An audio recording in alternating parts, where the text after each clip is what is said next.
In 565, Svevlad was succeeded by his son Silimir, who transferred his capital to Skadar.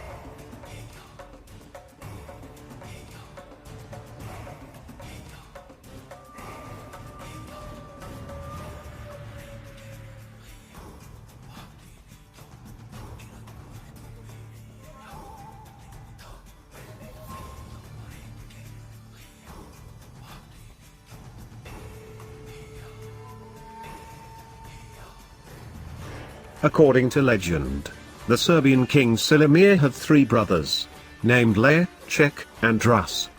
The brothers decided to separate, and each brought with them a number of people, who were willing to follow. And that's how the brothers by their names, founded Poland, the Czech Republic and Russia.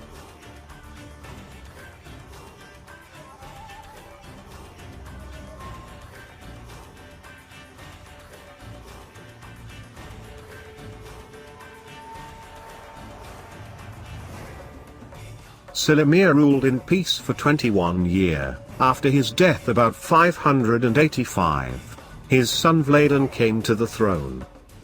King Vladan was known for his goodness and righteousness. During his reign, Vladan faced attacks by Avars on Serbian lands, and the arrival of Bulgarians. Nomadic Bulgarians, aware of Vladan's kindness and compassion, asked him to receive them under his protection, where he allowed them to settle permanently on Serbian lands.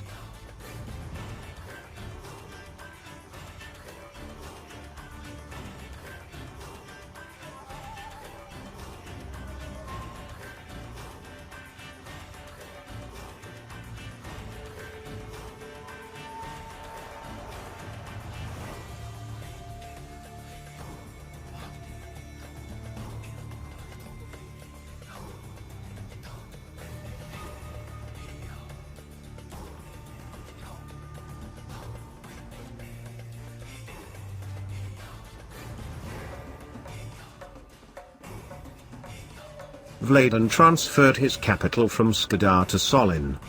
He reached an agreement with the Avars and reigned in peace for about 25 years, when his son Radomir succeeded the throne.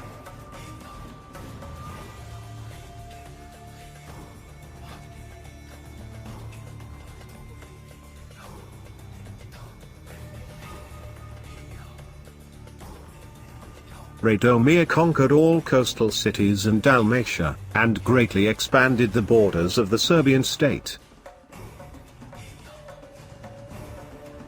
Many sources state that King Radomir was of old faith, an idolater, and that he was persecuting Christians. For at that time, the Roman clergy were Orthodox, and later they seceded from Orthodoxy. And this kind of Christianity began to spread rapidly among people, and influenced the change of nature, customs and life itself. That is why King Radomir decided to stand up against everything Roman.